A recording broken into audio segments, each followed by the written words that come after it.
Mwaramutse abanira mwiriwe nizere ko meze neza muherereye hose kaze muri baho ibiganiro mutegurirwa na Nathalie hamwe na Olivier tongeye gutegwa iteka ryo kubakira hano iwacu muri ibi biganiro aho turiko turiga tugerageza kudekuvura hamwe ico turi kandi gituma twise ibi biganiro baho nuko Yesu yagomba yuko dushobora kubaho agomba yuko tubaho kuko yaraduhaye provision y'ubuzima kandi yaje kugira ngo intama zironke ubugingo ziburonke busagutse kandi ubwo bugingo n'umuco ubwo bugingo n'umunyu w'isi utuma usubira gutanga kanovera ugasubira no gutanga ubuzima kubiriko birabora n'ibiriko birapfa rero kaze turiko turabandanya aho turiko turiga kuri ya teme tumaze mu igihe ngo mbega urinde twabonye yuko umuntu ari mpwemo afise umushaha kandi akaba mu mubiri turagerageza kudekorotika rero ivyo bice twariko turaraba umushaha rero tugezaho turiko turaraba importance y'ivyiyumviro vyacu mbega ivyiyumviro uyu munsi ufise vyavuye hehe mbega wiyumvira ikinyoma cyangwa wiyumvira ukuri reka ndabaye natarabaramutse nawe agira icyo atubwira nongeye gusubira kubaramutsa ndashimiye abantu bose bamaze iminsi batwandikira badushimira yuko ziko zirabafasha izi enseignement no kuri mane bahezagire cyane murakoze gose turabashimiye cyane n'abatubwira ko badusengera beneda biradukora ko hariho n'abapastori bamaze iminsi batubwira yuko zibafasha banazikoresha bariko barafasha abo baremesha cyane mu ngo n'ukuri Imana ibahezagire cyane n'ukuri niteka baduteye bumvise ko tubafashije bene ndabiraryoshe kumva yuko hari umuntu wafashije mu buzima bwiwe hari kintu akaba yatahuye yasobanuwe yumvise kandi rero buryo kumva kurana buhora rero hari kutwa ko turavuga weherutse kuvyerekeye ibya vyimviro kuko kenshi turaba mu kinyoma iyo rero ugiye mu kinyoma biratuma utanabohoka iyo utabohotse bituma utaba mu karuhuko bigatuma ugerageza uko bishoboye kose kugira ugerageze kuzana amahoro nico gituma hariho amasikro umenga mu buzima sinzi nka mwebwe kusanga ari amadomene mu buzima bumwe bwacu umenga vyamara intambara birasubiri biragarutse mbega n'amana ushaka kunyigisha iki ari ugasanga en fait hari ukuntu twamye twiyumvira ugasanga n'Imana irareneretse ko ama circonstances aza kugira twige guhindura ingene twimvira ariko tuvuga ngo satani yaduteye yatwishe yatunesheje yatubabaje no man ugakemeye ariko en fait ntusaba Imana ngo uhindure ivyimviro vyawe kuko muravye ubuzima bwa Yesu ntiyigeze n'umusuri izina atinya ikibazo ahubwo ibibazo n'ivyamutinya niwe yazane inyishu rero ko twacitse nka Kristo tukiye kugira ivyimviro nk'ivya Kristo umuntu akibaza ati none gamana niyumvira gute rero twako turaganira na Olivier turasubira ku gice kirimo abanyefesi gice ca 4 kuva ku murongo wa 17 Olivier peut-être baraturabira mu Kirundi ni gice nakunze kandi nakunze cyane ndakunda sana abanyefeso vraiment ni gice kiryoshe kurimbura kuva ku murongo wa 17 banditse ngo voici ce que je dis. Donc ce que je dis et ce que je déclare dans le Seigneur, c'est que vous ne devez plus marcher comme les païens qui marchent selon la vanité de leurs pensées. Ngo abapagani bimvira igenda bahereza Olivier bisoma Kirundi. Mu Kirundi bavuga ngo nico gituma mvuga ibi nkabishingira intaye mu mwami wacu ngo ntimube mukigenda nk'uko abanyamahanga bagendera mu bitagira ikimazi vyo mu bwenge bwabo ivyiyumviro vyabo biri mu mwiza batandukanijwe n'ubugingo buva ku Mana kubwo kutamenya kuri muri bo no gukomanara ku mitima yabo kandi babaye ibiti bishira mu ngeso z'isoni nke gukora ibihumanya vy'uburyo bwose bifatanije n'ukwifuza ariko mweho ntimwize Kristo mucyo namba mwaramwumvise mukigishirizwa muri we nk'uko kuri ko muri Yesu kuri kubabwira ku vy'ingeso zanyu za kera ngo mwiyambure wa muntu wa kera abozwa no kwifuza k'uruhendo mugahinduka basha mu mpwemu y'ubwenge bwanyu mukambara wa muntu muca yaremwe mu ishusho y'Imana mu kugororoka no mu kwera k'ukuri amen iki gice nasanze kikoresponda neza cyane byo kutwo turiga urumva abanyefeso mu banyefeso Paul aravuga ati erega abapagani bimvira uko utariko bagenda bajanywa niko ibyimviro byabo bibajana ntimwari mukuriye kubaho nkabo ariko hari n'ahandi yaguma avuga ati jewe nshaka ko muguma mufise ibyimviro bya Kristo muri mwebwe muguma mubona la pensée de Christ ego warize mu ishuri ego waragize experience ego hari ibintu wamenye ego n'ukuri Imana yarakuguriye ivyimvi yarakuguriye amashure ubuzi ariko uguma uvuga uti Imana yambara ibi vyaremwe nawe ndagusavye ugaca bugufi mu mutima uti ni wowe ufise ijambo rya nyuma amen rero hari n'igihe inakuduzikana guha n'ubwenge bundi bushasha ugasanga hari akuntu bamwe bari baramenyereye gukora ariko uranahezagiwe Imana inarakonyanse iragusunitse gukora kunaka ugasanga urakwemwe n'umugisha rero ngaba bakatwereka yuko abapagani biyumvira ukuntu kutariko ngo nico gituma ubwenge bwabo bumeze gute buri mu mwijima ngo nta buzima bw'Imana bafise rero bisigura yuko ukutamenya Yesu guhava gutuma naho twe twakijijwe naho vyitwa ko mu mwemu dufise Kristo ugudafata umwanya wo kurondera Kristo bizana umwijima mu buzima bwacu amen bituma tunaruha nico gituma rero ijambo ry'Imana ridusaba ngo vy'ukuri ngo twige kurondera Kristo hari n'ahandi mbere aca navuga rero mu banyefeso ati ega ngo car l'héritier ne diffère en rien de l'esclave quoi qu'il soit le maître de tout donc umuntu wese umuhiti atazi yuko samuragwa atazi yuko ari samuragwa agenda nk'umuntu wese nk'umu esclave kubera iki kubera atatahuye ico yabaye n'ico Imana yamugize none umenya kuri samuragwa gute ugiye kumenya ugiye kurondera muri constitution muri market mu byo basize mu vyanditswe ico uri nico bakugize Imana ishimwe cyane ngaho muri ico gice dusomye ni gice ndabasaba mu gisubiremwo abanyefeso igabane cya 4:17 gushika ku 22 mu gisubiremwo mu kirimbureko mu gifatire n'umwanya mwiyumvira muti mbe nibiki bariko baravuga Bibiliya iravuga ngaha ngo abapagani bagendera muri ignorance kandi iryo jambo ignorance nimba umengana igiheburayo nimba ntihenze ijambo bakoresha mu giheburayo sinzi ko ari mu giheburayo mu kigiriki ndaza kuraba neza ijambo bakoresheje ignorance ni synonyme y'ijambo ténèbres donc iryo jambo kutamenya ni jambo rigomba gusa ni jambo umwijimba canke umwiza rero Bibiliya ikatubwira ngo Satani aganje mu mwiza bene danagomba kubabwira ingorane umve aha munyumve neza Imana ntinaniwe kugukura muri izo ngeso wamujamo ariko Imana ntigo n'umutima wawe kuko hari abantu bavuga bati n'ukuri pastori n'ukuri mukozi w'Imana n'ukuri bweneda ibi bintu Imana irazi Imana ibora mu mutima irazi yuko nagwanye navyo haheze imyaka naratanze umutwaro narabivuze amenya nta n'ivyo mpisha ariko ndaboshwe ndapfuye ku buryo nibaza ni none noba ngikijijwe bene data ijambo ry'Imana rivuga muzomenya ukuri kuzobaha kwidegemvya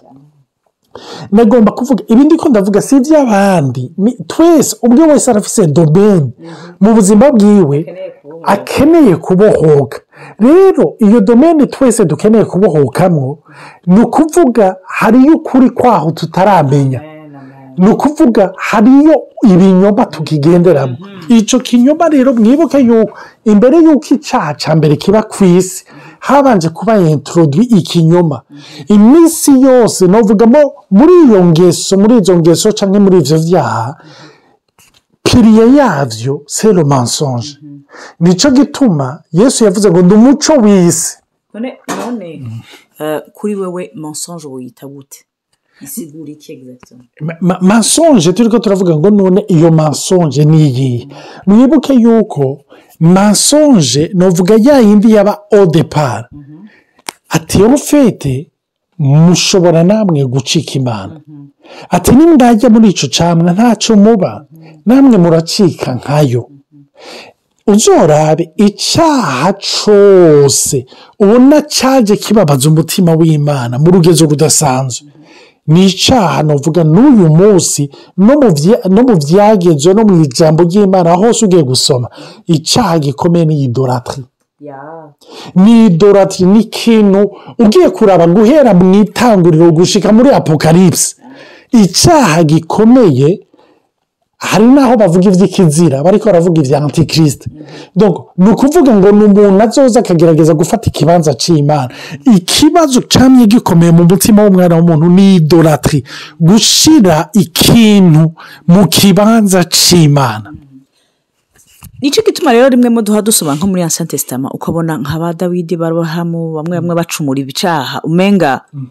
bisa nk'imenga biri bizarre ariko ugasanga umenga inkoni entre guillemets y'Imana ntibakozeko ntibaye ndende kubera iki izo hariho les effets de péché nivyo ariko icaha ca mbere gikomeye nukukura kw'Imana nico kwisepara n'Imana en fait c'est ça les ténèbres vy'ukuri sukwica sukubesha ico ni vyamwa byuko batandukanye n'Imana. Amen cyane rero nico kintu uko icaha gikomeye ni idolatry. Mbega ni ikihe gifise ikibanza mu buzima bwawe Imana yonyene yategerezwa kuokupa? Ico nico kibazo ukwiriye kwibaza. Hari abantu n'imigambi yabo n'amambisyo yabo nico bagomba gushikako nico bagomba gukora bari prêt à tout kugira bashobore gushika kuri ca kintu. Nico gituma Bibiliya tubwira Yesu avuga ati ugomba kuza kungurikira ni yihebu bwiwe, ni yihebu bwiwe amayidore yose yakubite hasi. Idore ya mbere ikomeye ni kajewe ako niko gakubitwa hasi handi uvuga uti Yesu ntabara. Kuko mensonge yindi ikomeye twavuze ni idolatry. Ibisigaye biza bitemba biva muri iyo ya mbere ni igihe uvuga ngo Mana umwanya je ndavyikorera. Idolatry ni twebwe ni ugutahura yuko twibaza yuko inkomezi ziva kuri twebwe. Umunyenkomezi ntiyirata inkomezi ziwe, umutunzi ntiyirata ubutunzi bwiwe, umunyabwenge ntiyirata ubwenge bwiwe. None ikibazo rero noca mbariza abandi none nk'ubu hariho subtil umuntu yotandukanya idolatry kigigwamana ca wowe nyene canke y'uwundi na responsabilité. Kuko hari ushobora kuvuga uti none ndiko ndigisha abana ifo bien ko ndabakurikirana none ndabareke si ndabareke muri ico gihe différence entre idolâtrie na responsabilité ni kenshi iyo turiko turavuga ngo mbega difference iri hagati ya idolatry na responsabilité ikibazo camwe kigaruka ni ninda hava shimwe ninda hava yemegwa ko bibuka ijambo ry'Imana ivuga ngo ntawe tuzosangira icubahiro kuko ivyo vyose nibizana icubahiro. Hari n'abantu je nkurikira bavuga ubutumwa niyo ariko aravuga ubutumwa arerekana yuko gutanga ikira 10 gutanga ishikanwa kwisonzesha amasengesho amaveye ko ari byo bimugejeje yageze. Urumva nukuvuga ni kajewe malgré ko ari ibintu vy'Imana. Urumva mbega uwo mwana uri kurakurikira ni yutahura uti Imana uyu mwana nuwo wampaye ngomba kumukurikirana pour toi. Singomba Mana kwa maramaza ariko Mana muri bike mu vyo nshoboye ngomba kubikora pour toi kandi singomba kwishira ko pression. Voilà afati nico nyene nangira mvuge kubera nibaza yuko kugira utahure ko uri muri idolatry ya wowe nyene na responsabilité waruhutse ni ingene wiyumvamo. Est-ce que uri stress? Est-ce que urarushe? Kuko ubugicakira ruhisha. Idolatry raruhisha. Kuko iyo ubohotse nturuha uravuga ati Mana uyu mwana nuwawe. Ndagushimira ku manota yiwe kuko ni wowe uri yo control. Kandi uzi kuri yo control hari amahoro arengeye ubwenge urimo. Urumva kuvuga ati lâche pas la responsabilité yumvugiza ubwoba. Kuko nanje vyanashike hari gihe vraiment nababwiye ko ndumumera nkurika kwija ama condition hari gihe naruhisha abana nanje nkabona ko ndushe buryo uyiruhishije ubundi nuko ubona warusha wahahamutse wagize ubwoba wabonye ko ubuzima bwahagaze wabonye ko na investor yayononye atigeze nayishikamo. Urumva hama iyo umaze kurekura kuvuga ati iyo idolatry twa Nathalie ashaka ko abana be bahishisa ndayishize Mana uragira ivyo ushaka ndagushimira ko usanga uraruhutse naho kuzanira amanota mabi ntugihahamuka nka kera. Urumva yuko vy'ukuri si wewe rero apre bakazana amanota meza ukavuga ati sha aha nanze ngo nahora nishima ngo ndafise ivyo nahora nkora mana ni ukura bikora kuko Imana iri capable yo gukora au-delà de ce que nous pensons ou même demandons. Imana ishimwe cyane ndakunze cyane ako karuru utanze uri kuravuga iby'abana n'iby'abavyeyi iyo turiko turavuga ivyaha hari ivyaha novuga ubusambanyi evident ubusambanyi nibwo buzo bwa mbere kwiba kubesha n'akaborigwe nivyo bikaze cyane mu bakizo urumva rero uravuze ico kintu gikomeye ndagomba kubabwira bene data hariho icaha gikomeye dukunze kubamo icaha c'ubwoba umuntu ashobora kuvuga ivyo navyo ni ivyaha bene data ifo ko tugaruka ku nkomoko canke kw'ijambo risobanura icaha kenshi umuntu arashobora kuvuga ngo ni ugukora ibi canke gukora ibi burya hari ibintu vyemewe n'amategeko ariko ubikoze hataragera bigucikira icaha ni ukuvuga gusama inda si umugisha ni umugisha ariko umwana w'imyaka 12 asama inda wogenda hose utangaza umwana wanje ngo yasamye inda urumva donc ntiwibaze ngo ugenda uryohewe n'iki donc ni ukuvuga ni meme acte icabaye ni kimwe ariko kubera bitabaye mu mwanya wo kandi hari n'amakondisiyo ari réuni niho uvuga uti habaye icaha rero icaha bisigura guhusha intumbero rero ndakunda ijambo ry'Imana ritubwira aha mwibuke Adamu na Eva bamaze gucumura ni ukuvuga bamaze kugomba kwimika bo mu kibanza c'Imana ikintu ca mbere bace basanta niki ubwoba ni ikintu kikwereka ngo uri kurahusha uri mu caha uri kurahusha ijambo ry'Imana ndazi iki kintu kizotuma abantu barejisa ijambo ry'Imana yavuga ngo Abifilipi ikigabane ca 4 ku murongo wa 6 riravuga ngo ntibugire ico mwiganyira Bibiliya si suggestion itanze ni itegeko ntimugire ico mwiganyira ne vous inquiétez de rien c'est un ordre ntabwo Imana igupropose nta option iguhaye ntibugire ico mwiganyira ariko muri vyose ivyo mugomba bimenyesha Imana mu gusenga no mu kwinginga bifatanije no gukenguruka maze amahoro y'Imana aruta uko yomenywa n'umuntu wese